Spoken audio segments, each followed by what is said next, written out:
Hi friends, ఎలా ఉన్నారు? గోదావరి దాటి ఆంధ్ర ఛత్తీస్గఢ్ సరిహద్దుల్లో ఉన్న కోయ గిరిజన సంత ఎడాళ్లపల్లికి బయలుదేరాము.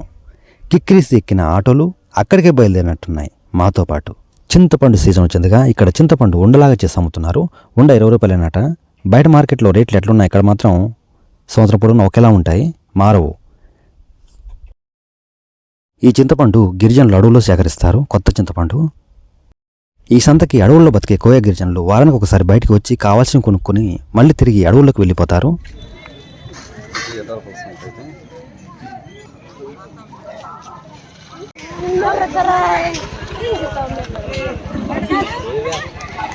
ఈ గిరిజనుడు సొరకాయ బుర్రలో తీసుకెళ్లేది తాటి లేదా ఈతకల్లై ఉంటుంది, లేదా ఇప్పసారాయి ఉంటుంది.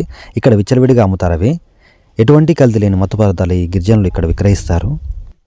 ఈ గిరిజన సంతకి ఆ చివర కానీ ఈ చివర కానీ ఈ మత్తు పానీయాలు అమ్ముతారు. వాటిని గిరిజనులు ఎక్కువగా తాగుతారు. ఇక్కడ వీళ్ళు కళ్ళు తాగే పద్ధతి చూస్తే భలే గమ్మత్తుగా ఉంటుంది. ఇలా ఓ సొరకాయ బుర్రలోంచి తాగే ఆకులోకి నిదానంగా ఉంచుతారు.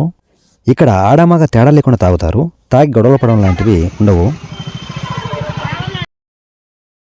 ఇవి ఇప్ప పూలు గిరిజనులు మాత్రమే అడవుల్లోకి వెళ్ళి సేకరిస్తారు. వీటిని అనేక రకాలుగా వంటల్లో ఉపయోగిస్తారు. రుచికి తీయగా ఉంటాయి. వీటితోనే ఇప్పసారా ఇక్కడ తయారు చేస్తారు. ఇది బాగా మత్తిచ్చే ఓ సారాయి. వీళ్ళు పెళ్ళిళ్ళలో పూజల్లో ఈ మత్తుపానీయం కాచి సారాలుగా తయారు చేసి వాడుతారు. ఇక్కడ మిగిలిపోయిన తాటికలతో చిగురు అనే మరో మత్తుపానీయం కూడా వీళ్ళు తయారు చేస్తారు. ఇది అత్యంత ఎక్కువ మత్తు ఇస్తుందని చెప్తారు. ఇక్కడ వ్యాపారులు కూడా గిరిజనులకు అందుబాటు ధరల్లోనే కూరగాయలు వస్తువులు అమ్ముతారు. ఇక్కడ వారంతోపు సంత కాబట్టి కొండల మీద ఉండే కొండరెడ్లు, అడవుల్లో ఉండే కోయ గిరిజనులు ప్రతివారం సంతను తప్పనిసరిగా సందర్శిస్తారు.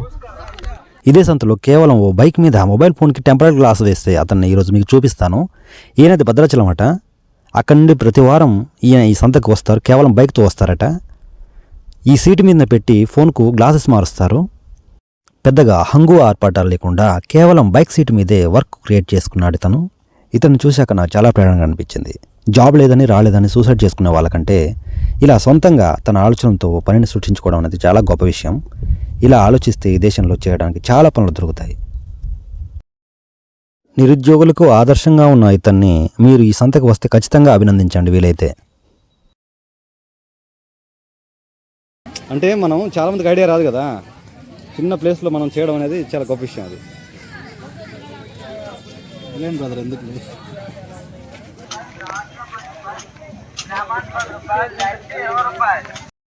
మీరు ఇక్కడ చూస్తున్నది పొగాకు. గిరిజనులు ఎక్కువగా కొనేది కళ్ళు తర్వాత పొగాకే. దాదాపు ప్రతి నలుగురిలో ముగ్గురికి పొగాకు అలవాటు ఉంటుంది. తునికాకులో దీని పొడిని పోసి ధూమపానం చేస్తారు ఎక్కువ. ఇదే సంతలో కొండ పొగాకు కూడా దొరుకుతుంది. గిరిజనులు అమ్ముతారు ఇక్కడ.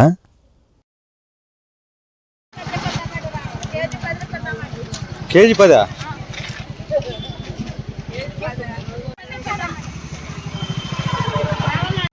నదుల్లో కాలువల్లో పట్టిన చేపలను ఎండుగడ్డితో కాల్చి ఈ విధంగా కుప్పపోసి అమ్ముతారు. కుప్ప 40కి తీసుకున్నాము. వీటిని కొత్త చింతపండుతో పులుసు పెట్టి తింటారు ఇక్కడ గిరిజనులు. చాలా రుచిగా ఉంటాయట. ఎండబెట్టిన చేపల కంటే ఇలా సగం కాల్చిన చేపలని ఈ గిరిజనులు ఎక్కువ ఇష్టపడతారట. వీటిని ఎండుమిర్చితో కలిపి రోటిలో రుబ్బి పచ్చడిలాగా కూడా చేస్తారట. ఇతరులతో పోలిస్తే వీళ్ళ లైఫ్ స్టైల్ పూర్తిగా డిఫరెంట్గా ఉంటుంది.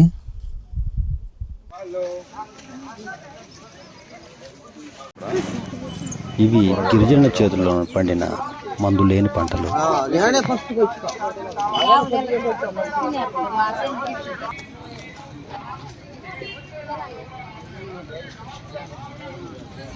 ఎండ చాలా పెరిగింది.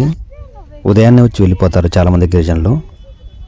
కరోనా మరియు లాక్డౌన్ వచ్చాక మన జీవనంలో చాలా మార్పులు వచ్చాయి. చాలా గ్రామాల్లో జరిగే వారాంతపు సంతలు క్రమంగా కనుమరుగు అయ్యాయి. కానీ ఇలాంటి గిరిజన సంతలు ఇంకా బతికే ఉన్నాయి. వీటిని కేవలం ఈ అడవుల్లో ఉండే గిరిజనులు మాత్రమే బతికిస్తున్నారనడంలో ఏమాత్రం అతిశయోక్తి లేదు. ఈ వెదురు ఉత్పత్తులు కూడా గిరిజనుల చేతుల్లోనే తయారైనవే. వారే స్వయంగా చేసినవి. చాటలు, బుట్టలు, తట్టలు, రకరకాల వెదురు వస్తువులు తయారు చేసి అమ్ముతారు ఇక్కడ. చూడండి ఎంత బాగున్నాయో కళాకృతులు. అడవిలో దొరికే చీపుళ్ళు ఇవి.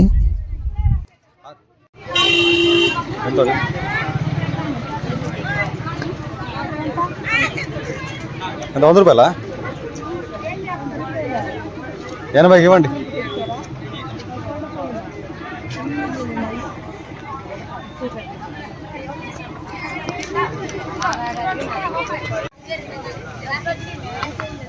సంతను పూర్తిగా చూసి తిరుగు ప్రయాణమయ్యాం. వస్తుంటే దారిలో ఓ పిచ్చుకు పిల్ల నీళ్లు దొరక్క అల్లాడుతూ మాకు దారిలో కనిపించింది. పాపం కాసిన నీళ్లు దానికి తాపిస్తుండగా చేతిలోంచి ఎగిరిపోయింది. చూడడానికి అయితే భలే ఉంది. చూశారుగా ఫ్రెండ్స్, మా గిరిజన సంత ఎలా ఉంది. వెళ్ళే ముందు మన ఛానల్ను ఇంకా సబ్స్క్రైబ్ చేసుకున్న వాళ్ళు ఎవరన్నా ఉంటే సబ్స్క్రైబ్ చేసుకోండి. ఇలాంటి మరిన్ని వీడియోలు మీకు చేరవేస్తాను. ఈ వీడియో మీద మీ అభిప్రాయం తెలపండి. మర్చిపోవద్దు. మీ మిత్రుడు సూర్య.